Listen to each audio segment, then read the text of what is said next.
Le vicomte de Bragelonne, partie 54, chapitre 229. La reconnaissance du roi. Les deux hommes qui allaient se précipiter l'un vers l'autre s'arrêtèrent soudain en s'apercevant et poussèrent alors un cri d'horreur. « Venez-vous pour m'assassiner, monsieur ?» dit le roi en reconnaissant Fouquet. « Le roi dans cet état ?» murmura le ministre. Rien de plus effrayant, en effet, que l'aspect du jeune prince au moment où le surprit Fouquet. Ses habits étaient en lambeaux, sa chemise, ouverte et déchirée, buvait à la fois la sueur et le sang qui s'échappaient de sa poitrine et de ses bras déchirés. Hagard, pâle, écumant, les cheveux hérissés, Louis XIV offrait l'image la plus vraie du désespoir, de la faim et de la peur réunies en une seule statue. Fouquet fut si touché, si troublé, qu'il courut au roi, les bras ouverts et les larmes aux yeux. Louis leva sur Fouquet le tronçon de bois dont il avait fait un si furieux usage. « Eh bien, dit Fouquet d'une voix tremblante, ne reconnaissez-vous pas le plus fidèle de vos amis ? » « Un ami ? Vous ?» répéta Louis avec un grincement de dents où sonnaient la haine et la soif d'une prompte vengeance. « Un serviteur respectueux, » ajouta Fouquet en se précipitant à genoux. Le roi laissa tomber son arme. Fouquet, s'approchant, lui baisa les genoux et le prit tendrement entre ses bras.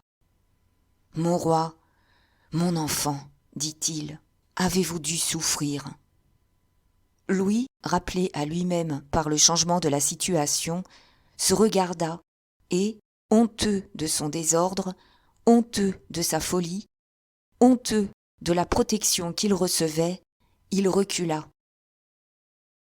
Fouquet ne comprit point ce mouvement. Il ne sentit pas que l'orgueil du roi ne lui pardonnerait jamais d'avoir été témoin de tant de faiblesse.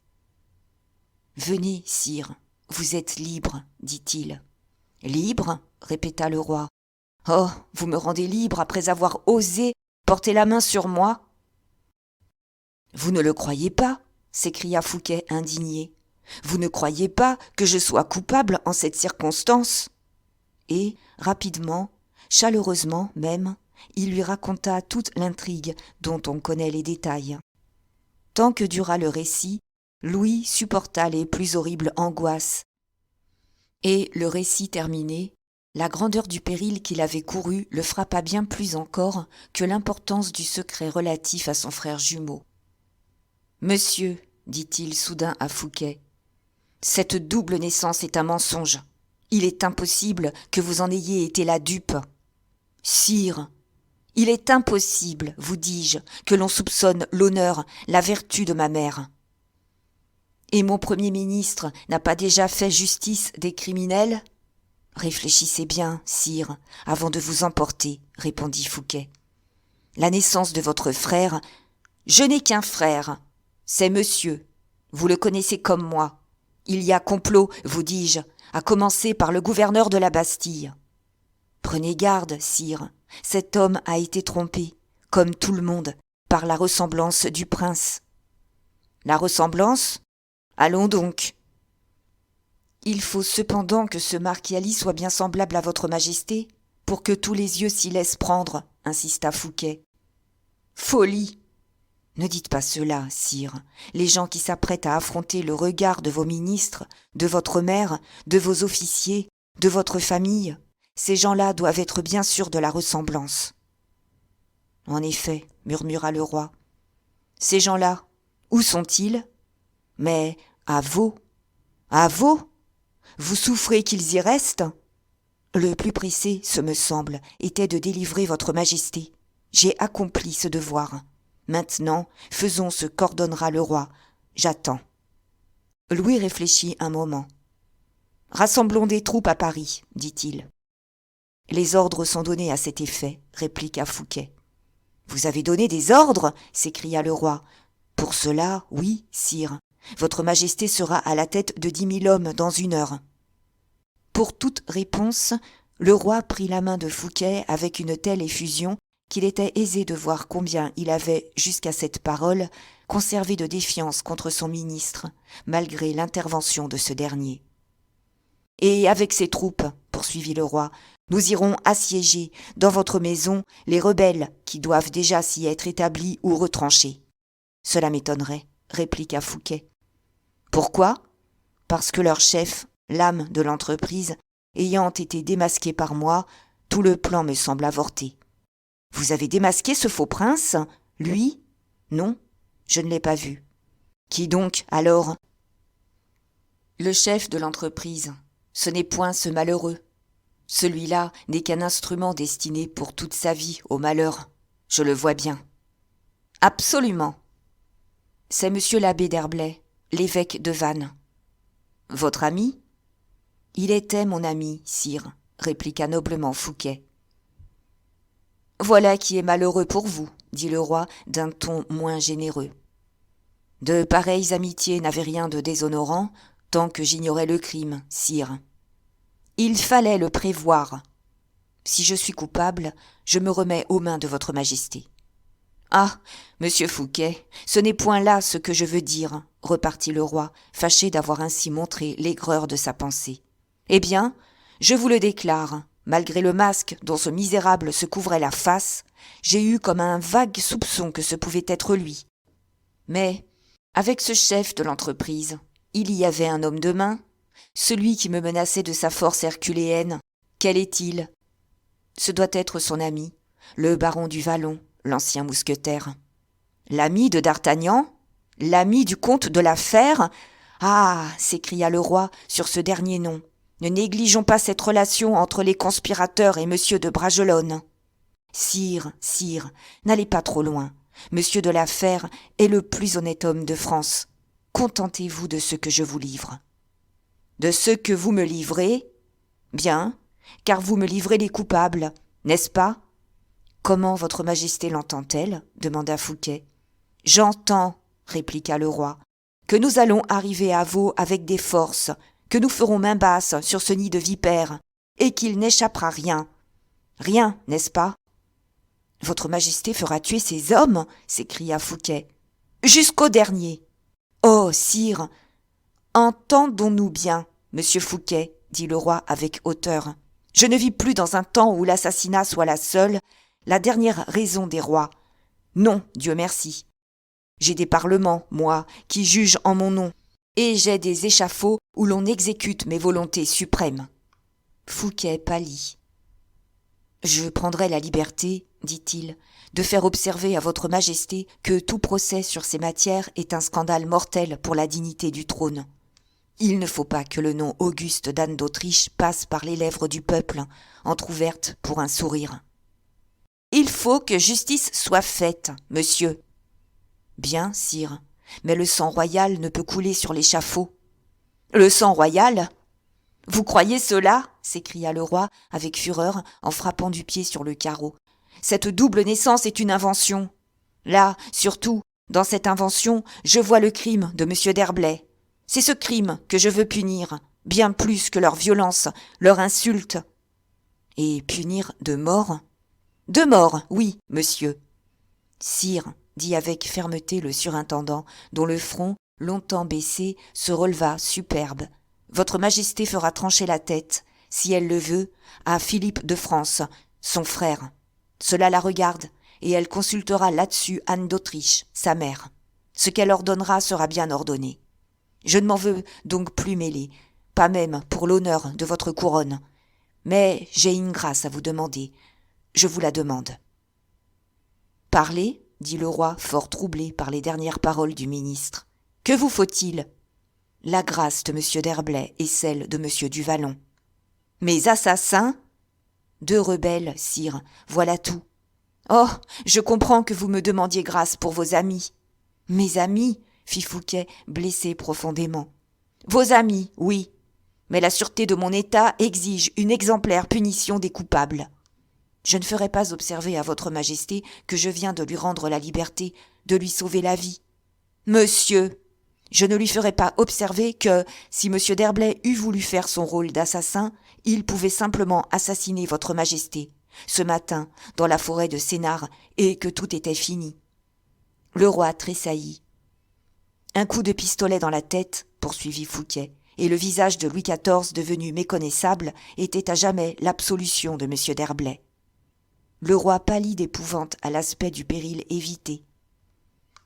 Monsieur d'Herblay, continua Fouquet, s'il eût été un assassin, n'avait pas besoin de me conter son plan pour réussir. Débarrassé du vrai roi, il rendait le faux roi impossible à deviner. L'usurpateur eût-il été reconnu par Anne d'Autriche, c'était toujours un fils pour elle. L'usurpateur, pour la conscience de M. d'Herblay, c'était toujours un roi du sang de Louis XIII. De plus, le conspirateur avait la sûreté, le secret, l'impunité. Un coup de pistolet lui donnait tout cela. Grâce, pour lui, au nom de votre salut, sire. Le roi, au lieu d'être touché par cette peinture si vraie de générosité d'Aramis, se sentait cruellement humilié. Son indomptable orgueil ne pouvait s'accoutumer à l'idée qu'un homme avait tenu, suspendu au bout de son doigt, le fil d'une vie royale. Chacune des paroles que Fouquet croyait efficaces pour obtenir la grâce de ses amis portait une nouvelle goutte de venin dans le cœur déjà ulcéré de Louis XIV. Rien ne put donc le fléchir, et, s'adressant impétueusement à Fouquet, « Je ne sais vraiment pas, monsieur, dit-il. Pourquoi vous me demandez grâce pour ces gens-là ? À quoi bon demander ce qu'on peut avoir sans le solliciter ? Je ne vous comprends pas, sire. C'est aisé, pourtant. Où suis-je ici ? À la Bastille, sire. Oui, dans un cachot. Je passe pour un fou, n'est-ce pas ? C'est vrai, sire. Et nul ne connaît ici que Marchiali. Assurément. Eh bien, ne changez rien à la situation. Laissez le fou pourrir dans un cachot de la Bastille, et messieurs d'Herblay et du Vallon n'ont pas besoin de ma grâce. Leur nouveau roi les absoudra. Votre Majesté me fait injure, sire, et elle a tort, répliqua sèchement Fouquet. Je ne suis pas assez enfant. Monsieur d'Herblay n'est pas assez inepte pour avoir oublié de faire toutes ces réflexions, et si j'eusse voulu faire un nouveau roi, comme vous dites, je n'avais aucun besoin de venir forcer les portes de la Bastille pour vous en tirer. Cela tombe sous le sens. Votre Majesté a l'esprit troublé par la colère. Autrement, elle n'offenserait pas sans raison celui de ses serviteurs qui lui a rendu le plus important service.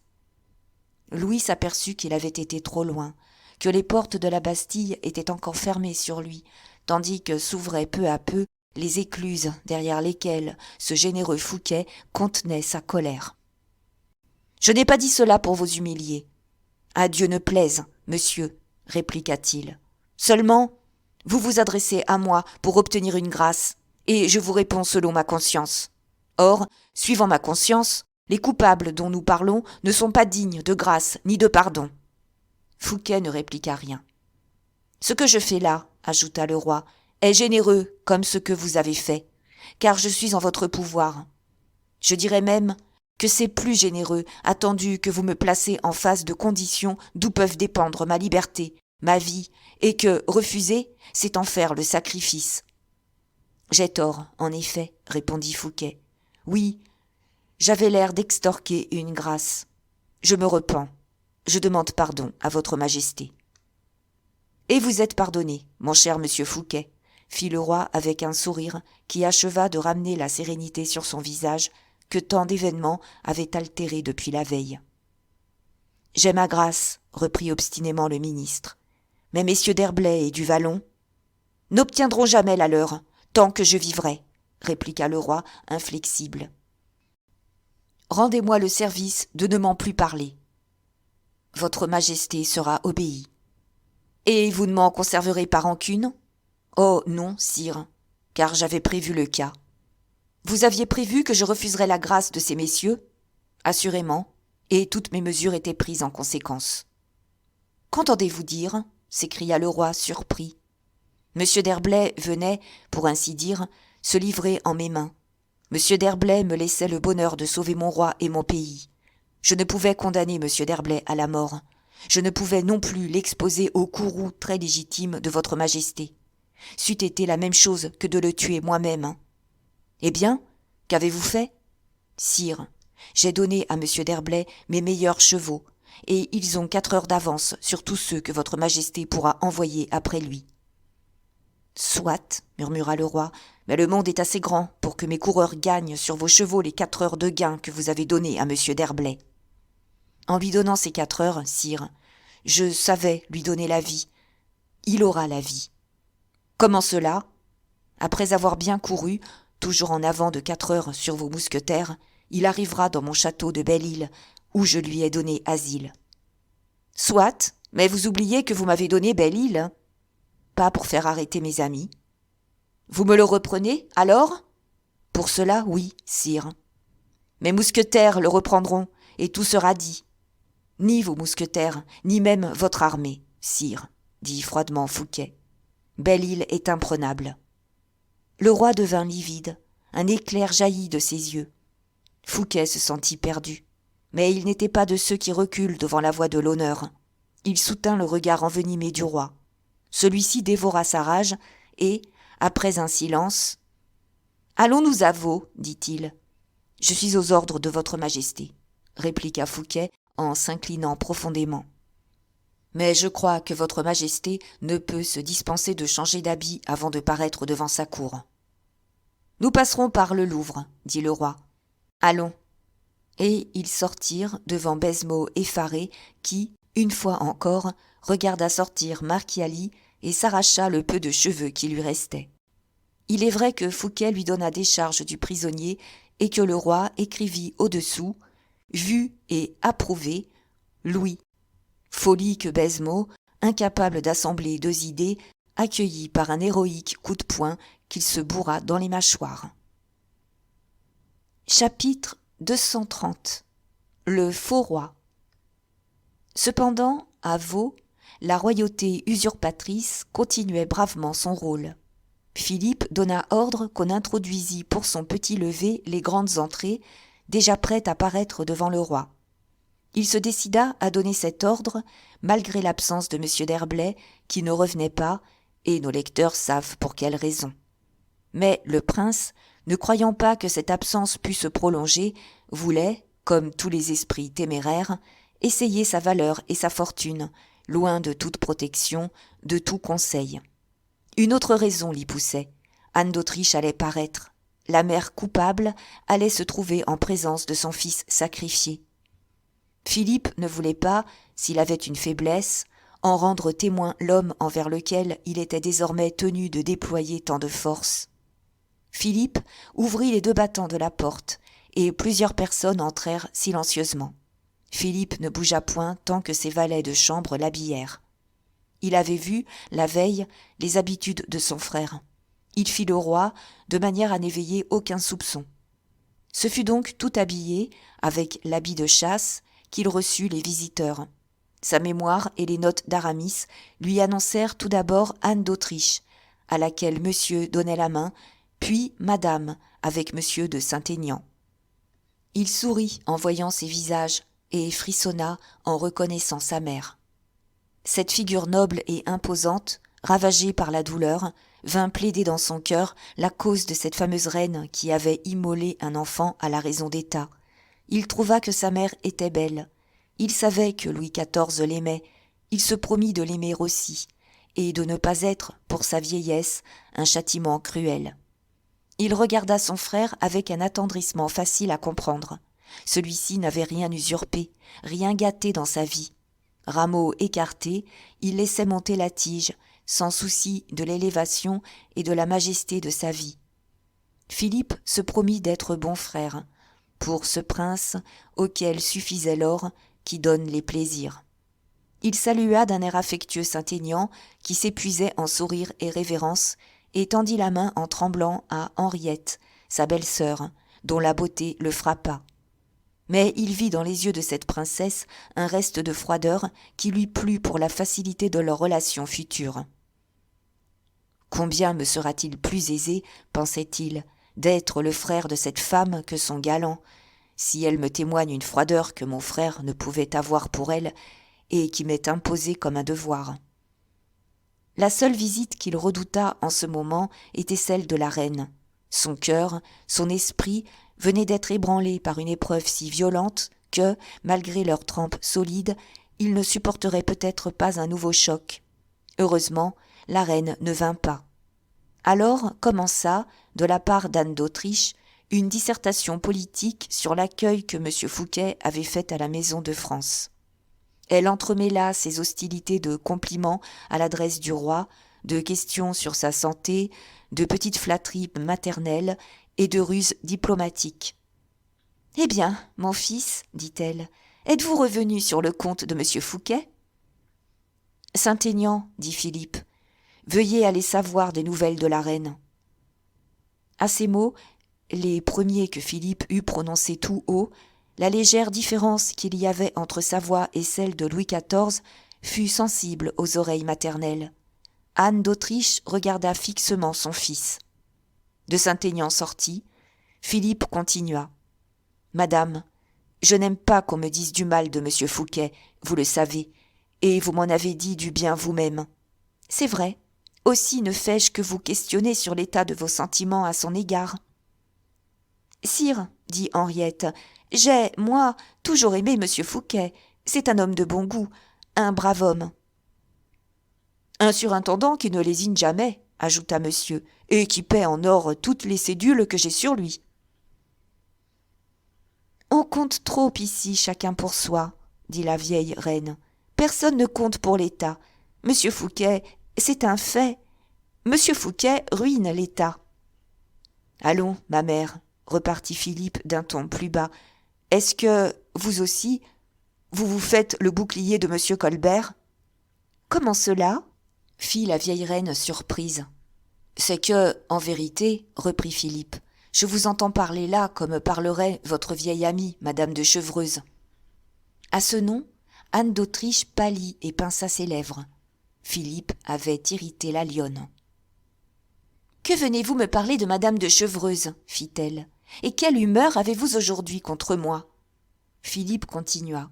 « Est-ce que Madame de Chevreuse n'a pas toujours une ligue à faire contre quelqu'un ? Est-ce que Madame de Chevreuse n'a pas été vous rendre une visite, ma mère ? » « Monsieur, vous me parlez ici d'une telle sorte, repartit la vieille reine, que je crois entendre le roi votre père. »« Mon père n'aimait pas Madame de Chevreuse, et il avait raison, dit le prince.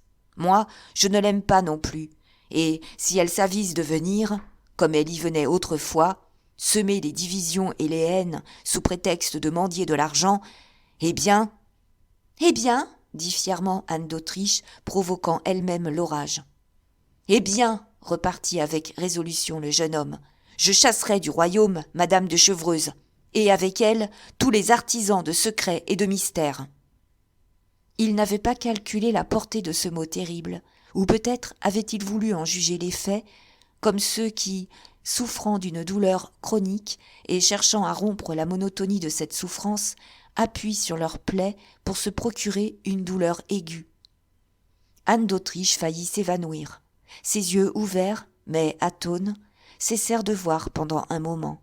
Elle tendit les bras à son autre fils, qui aussitôt l'embrassa sans crainte d'irriter le roi. « Sire, murmura-t-elle, vous traitez cruellement votre mère. »« Mais en quoi, madame ?» répliqua-t-il. « Je ne parle que de Madame de Chevreuse, et ma mère préfère-t-elle Madame de Chevreuse à la sûreté de mon état et à la sécurité de ma personne ? Eh bien, je vous dis que Madame de Chevreuse est venue en France pour emprunter de l'argent, qu'elle s'est adressée à M. Fouquet pour lui vendre certains secrets. »« Certains secrets ?» s'écria Anne d'Autriche. « Concernant de prétendus vols que M. le surintendant aurait commis. Ce qui est faux, ajouta Philippe. M. Fouquet l'a fait chasser avec indignation, préférant l'estime du roi à toute complicité avec des intrigants. Alors, Madame de Chevreuse a vendu le secret à M. Colbert, et, comme elle est insatiable, et qu'il ne lui suffit pas d'avoir extorqué 100 000 écus à ce commis, elle a cherché plus haut si elle ne trouverait pas des sources plus profondes. Est-ce vrai, madame ? » « Vous savez tout, sire, » dit la reine, plus inquiète qu'irritée. « Or, poursuivit Philippe, j'ai bien le droit d'en vouloir à cette furie qui vient tramer à ma cour le déshonneur des uns et la ruine des autres. Si Dieu a souffert que certains crimes fussent commis, et s'il les a cachés dans l'ombre de sa clémence, je n'admets pas que Madame de Chevreuse ait le pouvoir de contrecarrer les desseins de Dieu. » Cette dernière partie du discours de Philippe avait tellement agité la reine-mère que son fils en eut pitié. Il lui prit et lui baisa tendrement la main. Elle ne sentit pas que, dans ce baiser donné malgré les révoltes et les rancunes du cœur, il y avait tout un pardon de 8 années d'horribles souffrances. Philippe laissa un instant de silence engloutir les émotions qui venaient de se produire. Puis, avec une sorte de gaieté, « Nous ne partirons pas encore aujourd'hui, dit-il. J'ai un plan. » Et il se tourna vers la porte, où il espérait voir Aramis, dont l'absence commençait à lui peser. La reine-mère voulut prendre congé. « Demeurez, ma mère, dit-il. Je veux vous faire la paix avec monsieur Fouquet. »« Mais je n'en veux pas à monsieur Fouquet. Je craignais seulement ses prodigalités. »« Nous y mettrons ordre, et ne prendrons du surintendant que les bonnes qualités. »« Que cherche donc votre majesté ?» dit Henriette, voyant le roi regarder encore vers la porte et désirant lui décocher un trait au cœur, car elle supposait qu'il attendait la Vallière ou une lettre d'elle. « Ma sœur, dit le jeune homme, qui venait de la deviner grâce à cette merveilleuse perspicacité dont la fortune lui allait désormais permettre l'exercice. « Ma sœur, j'attends un homme extrêmement distingué, un conseiller des plus habiles que je veux vous présenter à tous, en le recommandant à vos bonnes grâces. Ah, entrez donc, D'Artagnan. » D'Artagnan parut. « Que veut sa majesté ? » ?»« Dites donc, où est monsieur l'évêque de Vannes, votre ami ? » ?»« Mais, sire, je l'attends et ne le vois pas venir. » »« Qu'on me le cherche. » D'Artagnan demeura un instant stupéfait, mais bientôt, réfléchissant qu'Aramis avait quitté Vaux secrètement avec une mission du roi, il en conclut que le roi voulait garder le secret. « Sire, répliqua-t-il, est-ce que votre majesté veut absolument qu'on lui amène monsieur d'Herblay ? » ?»« Absolument n'est pas le mot, répliqua Philippe. Je n'en ai pas un tel besoin, mais si on me le trouvait. » J'ai deviné, se dit D'Artagnan. Ce monsieur d'Herblay, dit Anne d'Autriche, c'est l'évêque de Vannes. Oui, madame. Un ami de monsieur Fouquet? Oui, madame, un ancien mousquetaire. Anne d'Autriche rougit. Un de ces 4 braves qui, jadis, firent tant de merveilles. La vieille reine se repentit d'avoir voulu mordre. Elle rompit l'entretien pour y conserver le reste de ses dents. « Quel que soit votre choix, sire, dit-elle, je le tiens pour excellent. » Tous s'inclinèrent. « Vous verrez, continua Philippe, la profondeur de monsieur de Richelieu, moins l'avarice de monsieur de Mazarin. »« Un premier ministre, sire ?» demanda monsieur effrayé. « Je vous conterai cela, mon frère, mais c'est étrange que monsieur d'Herblay ne soit pas ici. » Il appela. « Qu'on prévienne monsieur Fouquet, dit-il, j'ai à lui parler. Oh, devant vous, ne vous retirez point. » Monsieur de Saint-Aignan revint, apportant des nouvelles satisfaisantes de la reine, qui gardait le lit seulement par précaution et pour avoir la force de suivre toutes les volontés du roi. Tandis que l'on cherchait partout monsieur Fouquet et Aramis, le nouveau roi continuait paisiblement ses épreuves et tout le monde, famille, officiers, valets, reconnaissait le roi à son geste, à sa voix, à ses habitudes. De son côté, Philippe, appliquant sur tous les visages la note et le dessin fidèle fournis par son complice Aramis, se conduisait de façon à ne pas même soulever un soupçon dans l'esprit de ceux qui l'entouraient. Rien désormais ne pouvait inquiéter l'usurpateur. Avec quelle étrange facilité la Providence ne venait-elle pas de renverser la plus haute fortune du monde pour y substituer la plus humble ? Philippe admirait cette bonté de Dieu à son égard, et la secondait avec toutes les ressources de son admirable nature. Mais il sentait parfois comme une ombre se glisser sur les rayons de sa nouvelle gloire. Aramis ne paraissait pas. La conversation avait langui dans la famille royale. Philippe, préoccupé, oubliait de congédier son frère et madame Henriette. Ceux-ci s'étonnaient et perdaient peu à peu patience. Anne d'Autriche se pencha vers son fils et lui adressa quelques mots en espagnol. Philippe ignorait complètement cette langue. Il pâlit devant cet obstacle inattendu. Mais, comme si l'esprit de l'imperturbable Aramis l'eût couvert de son infaillibilité, au lieu de se déconcerter, Philippe se leva. « Eh bien, quoi ? Répondez, dit Anne d'Autriche. Quel est tout ce bruit ? Demanda Philippe en se tournant vers la porte de l'escalier dérobé. Et l'on entendait une voix qui criait « Par ici, encore quelques degrés, sire !» La voix de monsieur Fouquet, dit d'Artagnan, placé près de la reine-mère. Monsieur d'Herblay ne saurait être loin, ajouta Philippe, mais il vit ce qu'il était bien loin de s'attendre à voir si près de lui. Tous les yeux s'étaient tournés vers la porte par laquelle allait entrer monsieur Fouquet, mais ce ne fut pas lui qui entra. Un cri terrible partit de tous les coins de la chambre, cri douloureux, poussé par le roi et les assistants. Il n'est pas donné aux hommes, même à ceux dont la destinée renferme le plus d'éléments étranges et d'accidents merveilleux, de contempler un spectacle pareil à celui qu'offrait la chambre royale en ce moment. Les volets, à demi clos, ne laissaient pénétrer qu'une lumière incertaine, tamisée par de grands rideaux de velours doublés d'une épaisse soie.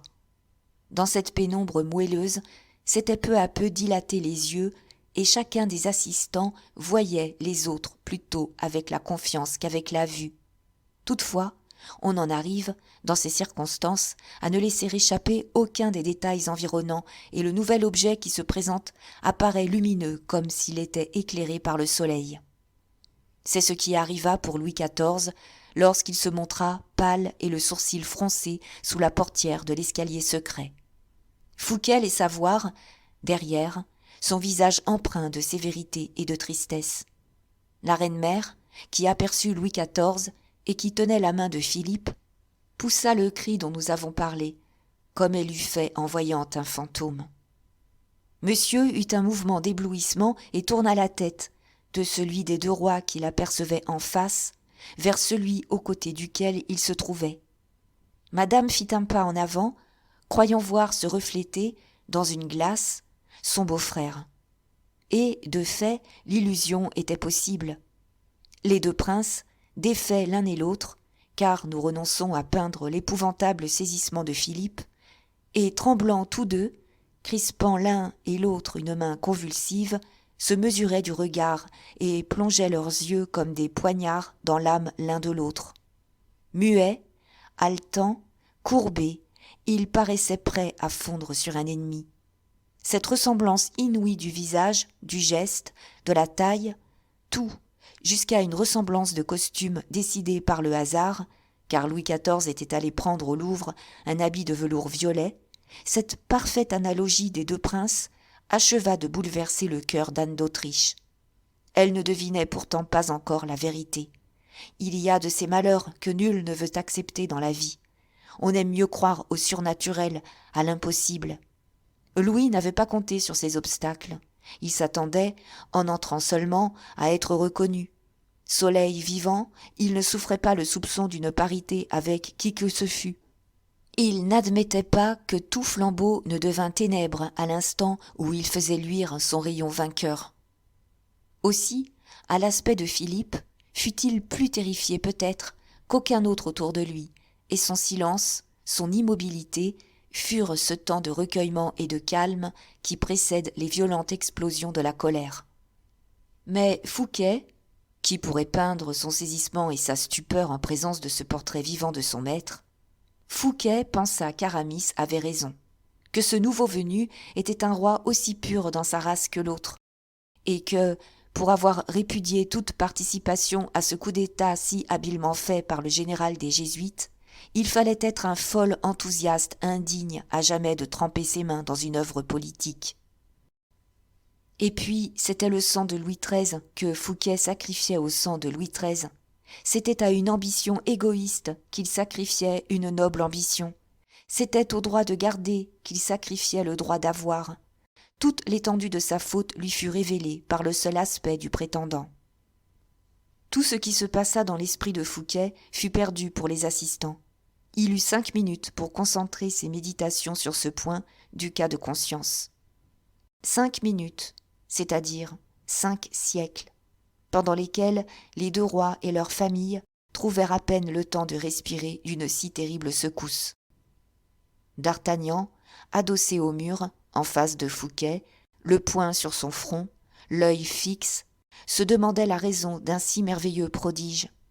Il n'eût pu dire sur-le-champ pourquoi il doutait, mais il savait assurément qu'il avait eu raison de douter et que, dans cette rencontre des deux Louis XIV, gisait toute la difficulté qui, pendant ces derniers jours, avait rendu la conduite d'Aramis si suspecte aux mousquetaires. Toutefois, ses idées étaient enveloppées de voiles épais. Les acteurs de cette scène semblaient nager dans les vapeurs d'un lourd réveil. Soudain, Louis XIV, plus impatient et plus habitué à commander, courut à un des volets, qu'il ouvrit en déchirant les rideaux. Un flot de vive lumière entra dans la chambre et fit reculer Philippe jusqu'à l'alcôve. Ce mouvement, Louis le saisit avec ardeur et, s'adressant à la reine, « Ma mère, dit-il, ne reconnaissez-vous pas votre fils, puisque chacun ici a méconnu son roi ?» Anne d'Autriche tressaillit et leva les bras au ciel sans pouvoir articuler un mot. « Ma mère, dit Philippe avec une voix calme, ne reconnaissez-vous pas votre fils ?» Et, cette fois, Louis recula à son tour. Quant à Anne d'Autriche, elle perdit l'équilibre, frappée à la tête et au cœur par le remords. Nul ne l'aidant, car tous étaient pétrifiés, elle tomba sur son fauteuil en poussant un faible soupir. Louis ne put supporter ce spectacle et cet affront. Il bondit vers d'Artagnan, que le vertige commençait à gagner et qui chancelait en frôlant la porte, son point d'appui. « À moi, dit-il, mousquetaire, regardez-nous au visage, et voyez lequel, de lui ou de moi, est plus pâle. » Ce cri réveilla d'Artagnan et vint remuer en son cœur la fibre de l'obéissance. Il secoua son front et, sans hésiter désormais, il marcha vers Philippe, sur l'épaule duquel il appuya la main en disant « Monsieur, vous êtes mon prisonnier. » Philippe ne leva pas les yeux au ciel, ne bougea pas de la place où il se tenait comme cramponné au parquet, l'œil profondément attaché sur le roi son frère. Il lui reprochait, dans un sublime silence, tous ses malheurs passés, toutes ses tortures de l'avenir. Contre ce langage de l'âme, le roi ne se sentit plus de force. Il baissa les yeux, entraîna précipitamment son frère et sa belle-sœur, oubliant sa mère étendue sans mouvement à 3 pas du fils, qu'elle laissait une seconde fois condamné à la mort. Philippe s'approcha d'Anne d'Autriche et lui dit d'une voix douce et noblement émue : « Si je n'étais pas votre fils, je vous maudirais, ma mère, pour m'avoir rendu si malheureux. » D'Artagnan sentit un frisson passer dans la moelle de ses os. Il salua respectueusement le jeune prince et lui dit à demi courbé : « Excusez-moi, monseigneur, je ne suis qu'un soldat, et mes serments sont à celui qui sort de cette chambre. »« Merci, monsieur d'Artagnan. Mais qu'est devenu monsieur d'Herblay ?»« Monsieur d'Herblay est en sûreté, monseigneur, » dit une voix derrière eux, « et nul, moi vivant ou libre, ne fera tomber un cheveu de sa tête. »« Monsieur Fouquet, » dit le prince en souriant tristement. « Pardonnez-moi, monseigneur, » dit Fouquet en s'agenouillant, « mais celui qui vient de sortir d'ici était mon hôte. »« Voilà, » murmura Philippe avec un soupir, « de braves amis et de bon cœur. Ils me font regretter ce monde. Marchez, monsieur d'Artagnan, je vous suis. » Au moment où le capitaine des mousquetaires allait sortir, Colbert apparut, remit à d'Artagnan un ordre du roi et se retira. D'Artagnan le lut et froissa le papier avec rage. « Qu'y a-t-il » demanda le prince. « Lisez, monseigneur, » repartit le mousquetaire. Philippe lut ces mots tracés à la hâte de la main de Louis XIV. « Monsieur d'Artagnan conduira le prisonnier aux îles Sainte-Marguerite. Il lui couvrira le visage d'une visière de fer que le prisonnier ne pourra lever sous peine de vie. »« C'est juste, » dit Philippe avec résignation. « Je suis prêt. »« Aramis avait raison, » dit Fouquet, bas, au mousquetaire. « Celui-ci est roi bien autant que l'autre. »« Plus, » répliqua d'Artagnan. « Il ne lui manque que moi et vous. » Chapitre 231 où Porthos croit courir après un duché. Aramis et Porthos, ayant profité du temps accordé par Fouquet, faisaient, par leur rapidité, honneur à la cavalerie française. Porthos ne comprenait pas bien pour quel genre de mission on le forçait à déployer une vélocité pareille, mais comme il voyait Aramis piquant avec rage, lui, Porthos, piquait avec fureur. Ils eurent ainsi bientôt mis 12 lieues entre eux et Vaux. Puis il fallut changer de chevaux et organiser une sorte de service de poste.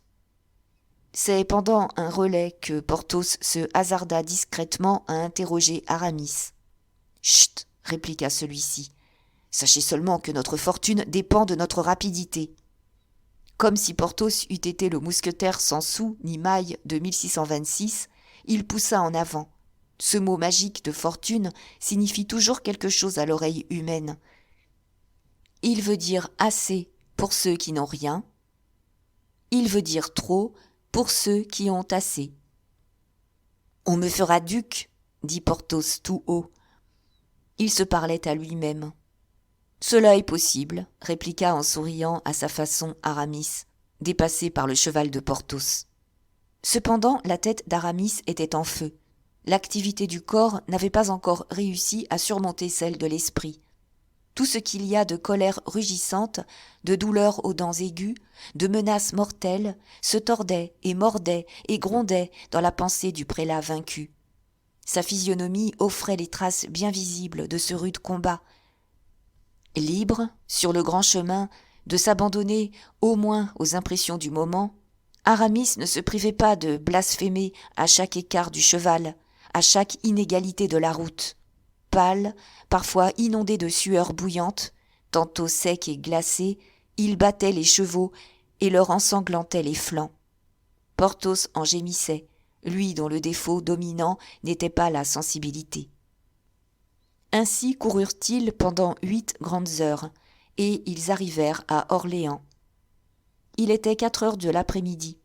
Aramis, en interrogeant ses souvenirs, pensa que rien ne démontrait la poursuite possible.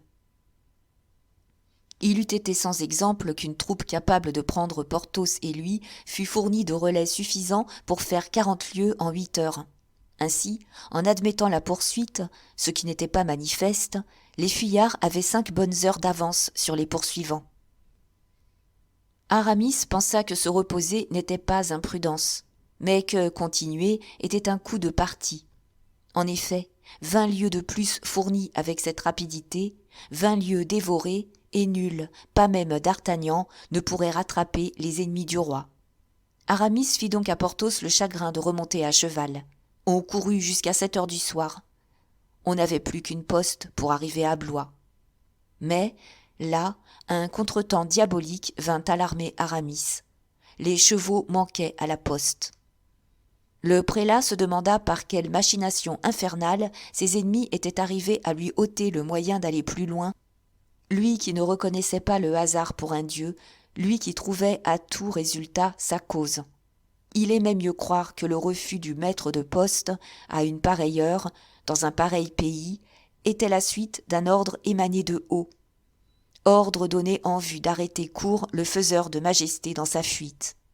Mais, au moment où il allait s'emporter pour avoir soit une explication, soit un cheval, une idée lui vint. Il se rappela que le comte de la Fère logeait dans les environs. « Je ne voyage pas, dit-il, et je ne fais pas poste entière. Donnez-moi 2 chevaux pour aller rendre visite à un seigneur de mes amis qui habite près d'ici. »« Quel seigneur ?» demanda le maître de poste. « Monsieur le comte de la Fère. »« Oh !» répondit cet homme en se découvrant avec respect, « un digne seigneur.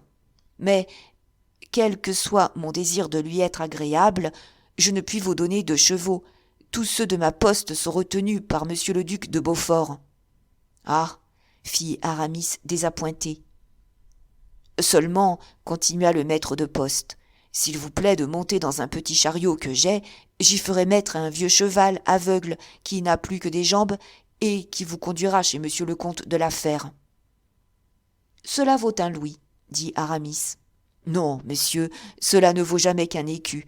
C'est le prix que me paie monsieur Grimaud, l'intendant du comte, toutes les fois qu'il se sert de mon chariot, Et je ne voudrais pas que monsieur le comte eût à me reprocher d'avoir fait payer trop cher un de ses amis. »« Ce sera comme il vous plaira, » dit Aramis, « et surtout comme il plaira au comte de la Fère, que je me garderai bien de désobliger. Vous aurez cet écu. Seulement, j'ai bien le droit de vous donner un louis pour votre idée. »« Sans doute, » répliqua le maître tout joyeux. Et il attela lui-même son vieux cheval à la carriole criarde. Pendant ce temps-là, Porthos était curieux à voir. Il se figurait avoir découvert le secret. Il ne se sentait pas d'aise. D'abord, parce que la visite chez Athos lui était particulièrement agréable. Ensuite, parce qu'il était dans l'espérance de trouver à la fois un bon lit et un bon souper. Le maître, ayant fini d'atteler, proposa un de ses valets pour conduire les étrangers à la Fère. Porthos s'assit dans le fond avec Aramis et lui dit à l'oreille : « Je comprends. »« Ah ah » répondit Aramis. « Et que comprenez-vous, cher ami ? Nous allons, de la part du roi, faire quelques grandes propositions à Athos. »« Peu, » fit Aramis. « Ne me dites rien, » ajouta le bon Porthos en essayant de contrepeser assez solidement pour éviter les cahots. « Ne me dites rien, je devinerai. »« Eh bien, c'est cela, mon ami. Devinez, devinez. » On arriva vers 9 heures du soir chez Athos, par un clair de lune magnifique. Cette admirable clarté réjouissait Porthos au-delà de toute expression. Mais Aramis s'en montra incommodé à un degré presque égal. Il en témoigna quelque chose à Porthos, qui lui répondit : « Bien, je devine encore, la mission est secrète. » Ce furent ses derniers mots en voiture. Le conducteur les interrompit par ceci : « Messieurs, vous êtes arrivés. » Porthos et son compagnon descendirent devant la porte du petit château. C'est là que nous allons retrouver Athos et Bragelonne, disparus tous deux depuis la découverte de l'infidélité de la Vallière. S'il est un mot plein de vérité, c'est celui-ci. Les grandes douleurs renferment en elles-mêmes le germe de leur consolation. En effet, cette douloureuse blessure faite à Raoul avait rapproché de lui son père, et Dieu sait si elles étaient douces, les consolations qui coulaient de la bouche éloquente et du cœur généreux d'Athos. La blessure ne s'était point cicatrisée, mais Athos, à force de converser avec son fils, à force de mêler un peu de sa vie à lui dans celle du jeune homme, avait fini par lui faire comprendre que cette douleur de la première infidélité est nécessaire à toute existence humaine, et que nul n'a aimé sans la connaître. Raoul écoutait souvent, il n'entendait pas. Rien ne remplace, dans le cœur vivement épris, le souvenir et la pensée de l'objet aimé. Raoul répondait alors à son père : « Monsieur, tout ce que vous me dites est vrai. Je crois que nul n'a autant souffert que vous, par le cœur. Mais vous êtes un homme trop grand par l'intelligence, trop éprouvé par les malheurs, pour ne pas permettre la faiblesse aux soldats qui souffrent pour la première fois. Je paie un tribut que je ne payerai pas 2 fois. Permettez-moi de me plonger si avant dans ma douleur que je m'y oublie moi-même, que j'y noie jusqu'à ma raison. »« Raoul, Raoul ! Écoutez, monsieur, jamais je ne m'accoutumerai à cette idée que Louise, la plus chaste et la plus naïve des femmes, a pu tromper aussi lâchement un homme aussi honnête et aussi aimant que je le suis. Jamais je ne pourrais me décider à voir ce masque doux et bon se changer en une figure hypocrite et lascive. Louise perdue, Louise infâme. Ah, monsieur, c'est bien plus cruel pour moi que Raoul abandonné, que Raoul malheureux. » Athos employait alors le remède héroïque. Il défendait Louise contre Raoul et justifiait sa perfidie par son amour. « Une femme qui eût cédé au roi parce qu'il est le roi, disait-il, mériterait le nom d'infâme, mais Louise aime Louis. Jeunes tous deux, ils ont oublié, lui son rang, elle ses serments. L'amour absout tout, Raoul. Les 2 jeunes gens s'aiment avec franchise. » Et, quand il avait donné ce coup de poignard, Athos voyait en soupirant Raoul bondir sous la cruelle blessure et s'enfuir au plus épais du bois ou se réfugier dans sa chambre d'où, 1 heure après, il sortait pâle, tremblant, mais dompté. Alors, revenant à Athos avec un sourire, il lui baisait la main, comme le chien qui vient d'être battu caresse un bon maître pour racheter sa faute. Raoul, lui, n'écoutait que sa faiblesse et il n'avouait que sa douleur. Ainsi se passèrent les jours qui suivirent cette scène dans laquelle Athos avait si violemment agité l'orgueil indomptable du roi.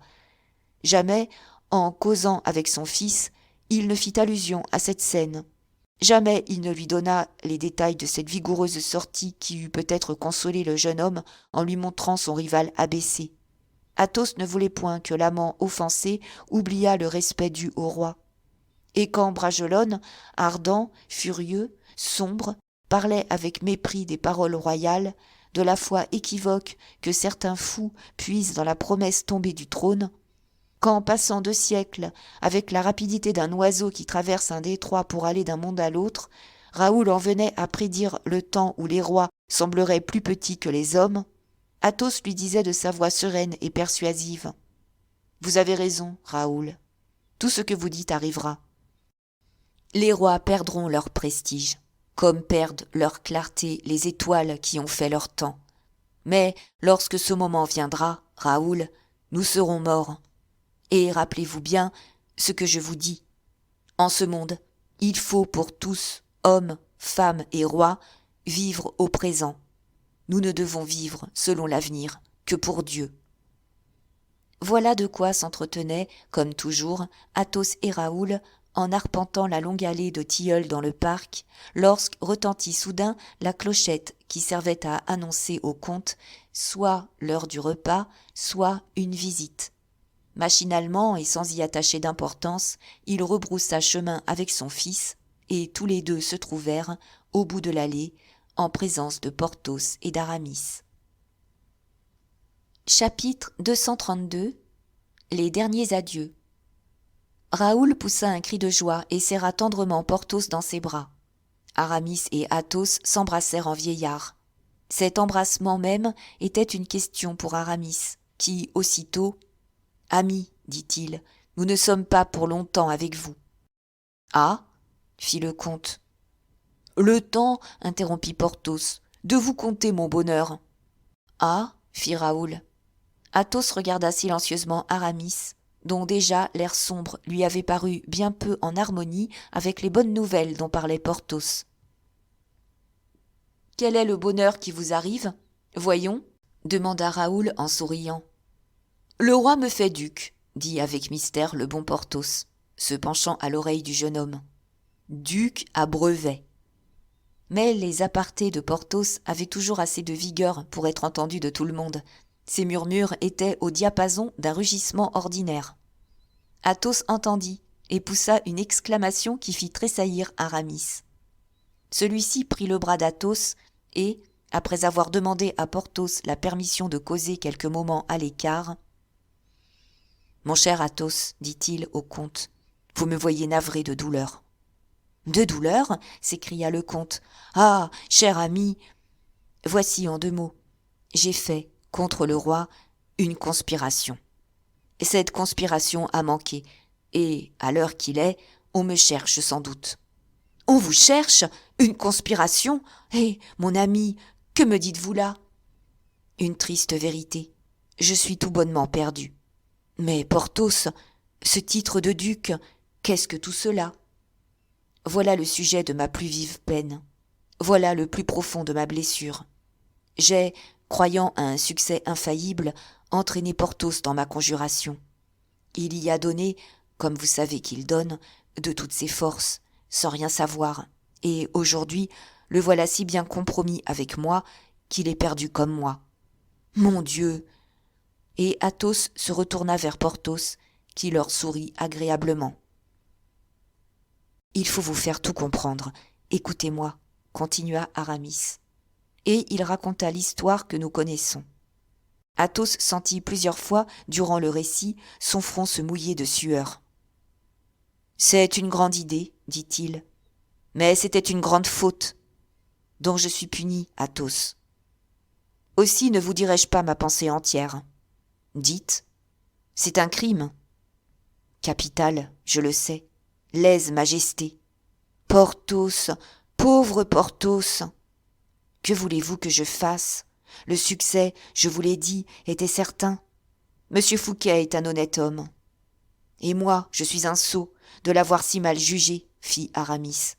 Oh, la sagesse des hommes! Oh, meule immense qui broie un monde et qui, un jour, est arrêté par le grain de sable qui tombe, on ne sait comment, dans ses rouages. Dites par un diamant, Aramis. Enfin, le mal est fait. Que comptez-vous devenir? J'emmène Porthos. Jamais le roi ne voudra croire que le digne homme ait agi naïvement. Jamais il ne voudra croire que Porthos ait cru servir le roi en agissant comme il a fait. Sa tête payerait ma faute. Je ne le veux pas. Vous l'emmenez où? À Belle-Île, d'abord. C'est un refuge imprenable. Puis j'ai la mer et un navire pour passer, soit en Angleterre, où j'ai beaucoup de relations. Vous? En Angleterre? Oui. Ou bien en Espagne, où j'en ai davantage encore. En exilant Porthos, vous le ruinez, car le roi confisquera ses biens. Tout est prévu. Je saurai, une fois en Espagne, me réconcilier avec Louis XIV et faire rentrer Porthos en grâce. Vous avez du crédit, à ce que je vois, Aramis, dit Athos d'un air discret. Beaucoup, et au service de mes amis. Ami Athos. Ces mots furent accompagnés d'une sincère pression de main. Merci, répliqua le comte. Et puisque nous en sommes là, dit Aramis, vous aussi, vous êtes un mécontent. Vous aussi, Raoul aussi, vous avez des griefs contre le roi. Imitez notre exemple, passez à Belle-Île, puis nous verrons. Je vous garantis sur l'honneur que, dans un mois, la guerre aura éclaté entre la France et l'Espagne, au sujet de ce fils de Louis XIII, qui est un infant aussi, et que la France détient inhumainement. Or, comme Louis XIV ne voudra pas d'une guerre faite pour ce motif, je vous garantis une transaction dont le résultat donnera la grandesse à Porthos et à moi, et un duché en France à vous, qui êtes déjà grand d'Espagne. Voulez-vous? Non, moi, j'aime mieux avoir quelque chose à reprocher au roi. C'est un orgueil naturel à ma race que de prétendre à la supériorité sur les races royales. Faisant ce que vous me proposez, je deviendrai l'obligé du roi. J'y gagnerai certainement sur cette terre, j'y perdrai dans ma conscience. Merci. Alors, donnez-moi 2 choses, Athos. Votre absolution. Oh, je vous la donne, si vous avez réellement voulu venger le faible et l'opprimé contre l'oppresseur. Cela me suffit, répondit Aramis avec une rougeur qui s'effaça dans la nuit. Et maintenant, donnez-moi vos 2 meilleurs chevaux pour gagner la seconde poste, attendu que l'on m'en a refusé sous prétexte d'un voyage que M. de Beaufort fait dans ces parages. Vous aurez mes 2 meilleurs chevaux, Aramis. Et je vous recommande Porthos. Oh, soyez sans crainte. Un mot encore. Trouvez-vous que je manœuvre pour lui comme il convient? Le mal étant fait, oui, car le roi ne lui pardonnerait pas, et puis vous avez toujours, quoi qu'il en dise, un appui dans M. Fouquet, lequel ne vous abandonnera pas, étant, lui aussi, fort compromis, malgré son trait héroïque. Vous avez raison. Voilà pourquoi, au lieu de gagner tout de suite la mer, ce qui déclarerait ma peur, et m'avouerait coupable, voilà pourquoi je reste sur le sol français. Mais Belle-Île sera pour moi le sol que je voudrais, anglais, espagnol ou romain. Le tout consiste pour moi dans le pavillon que j'arborerai. Comment cela? C'est moi qui ai fortifié Belle-Île, et nul ne prendra Belle-Île, moi la défendant. Et puis, comme vous l'avez dit tout à l'heure, M. Fouquet est là. On n'attaquera pas Belle-Île sans la signature de M. Fouquet. C'est juste. Néanmoins, soyez prudents. Le roi est rusé et il est fort. Aramis sourit. Je vous recommande Porthos, répéta le comte avec une sorte de froide insistance. Ce que je deviendrai, comte, répliqua Aramis avec le même ton. Notre frère Porthos le deviendra. Athos s'inclina en serrant la main d'Aramis et alla embrasser Porthos avec effusion. « J'étais né heureux, n'est-ce pas ?» murmura celui-ci, transporté, en s'enveloppant de son manteau. « Venez, très cher, dit Aramis. Raoul était allé devant pour donner des ordres et faire seller les 2 chevaux. Déjà, le groupe s'était divisé. Athos voyait ses 2 amis sur le point de partir. Quelque chose comme un brouillard passa devant ses yeux et pesa sur son cœur. « C'est étrange, pensa-t-il. D'où vient cette envie que j'ai d'embrasser Porthos encore une fois ?» Justement, Porthos s'était retourné, et il venait à son vieil ami les bras ouverts. Cette dernière étreinte fut tendre comme dans la jeunesse, comme dans les temps où le cœur était chaud, la vie heureuse. Et puis Porthos monta sur son cheval. Aramis revint aussi, pour entourer de ses bras le cou d'Athos. Ce dernier les vit sur le grand chemin s'allonger dans l'ombre avec leurs manteaux blancs. Pareils à deux fantômes, ils grandissaient en s'éloignant de terre, et ce n'est pas dans la brume, dans la pente du sol qu'ils se perdirent. À bout de perspective, tous deux semblèrent avoir donné du pied un élan qui les faisait disparaître, évaporés dans les nuages. Alors Athos, le cœur serré, retourna vers la maison en disant à Bragelonne : « Raoul, je ne sais quoi vient de me dire que j'avais vu ces deux hommes pour la dernière fois. »« Il ne m'étonne pas, monsieur, que vous ayez cette pensée, » répondit le jeune homme, « car je l'ai en ce moment même. Et moi aussi, je pense que je ne verrai plus jamais messieurs du Vallon et d'Herblay. »« Oh, vous, » reprit le comte, « vous me parlez en homme attristé par une autre cause. Vous voyez tout en noir. Mais vous êtes jeune, et s'il vous arrive de ne plus voir ces vieux amis, c'est qu'ils ne seront plus du monde où vous avez bien des années à passer. Mais moi... » Raoul secoua doucement la tête et s'appuya sur l'épaule du comte sans que ni l'un ni l'autre trouvât un mot de plus en son cœur, plein à déborder. Tout à coup, un bruit de chevaux et de voix, à l'extrémité de la route de Blois, attira leur attention de ce côté.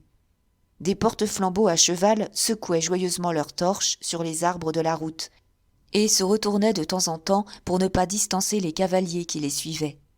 Ces flammes, ce bruit, cette poussière d'une douzaine de chevaux richement caparaçonnés firent un contraste étrange au milieu de la nuit avec la disparition sourde et funèbre des deux ombres de Porthos et d'Aramis. Athos rentra chez lui. Mais il n'avait pas gagné son parterre que la grille d'entrée parut s'enflammer. Tous ces flambeaux s'arrêtèrent et embrasèrent la route. Un cri retentit. « Monsieur le duc de Beaufort !» Et Athos s'élança vers la porte de sa maison. Déjà, le duc était descendu de cheval et cherchait des yeux autour de lui. « Me voici, monseigneur, » fit Athos. « Eh, bonsoir, cher comte, » répliqua le prince avec cette franche cordialité qui lui gagnait tous les cœurs. « Est-il trop tard pour un ami ?»« Ah, mon prince, entrez, » dit le comte. Et, M. de Beaufort, s'appuyant sur le bras d'Athos, ils entrèrent dans la maison, suivis de Raoul, qui marchait respectueusement et modestement parmi les officiers du prince, au nombre desquels il comptait plusieurs amis.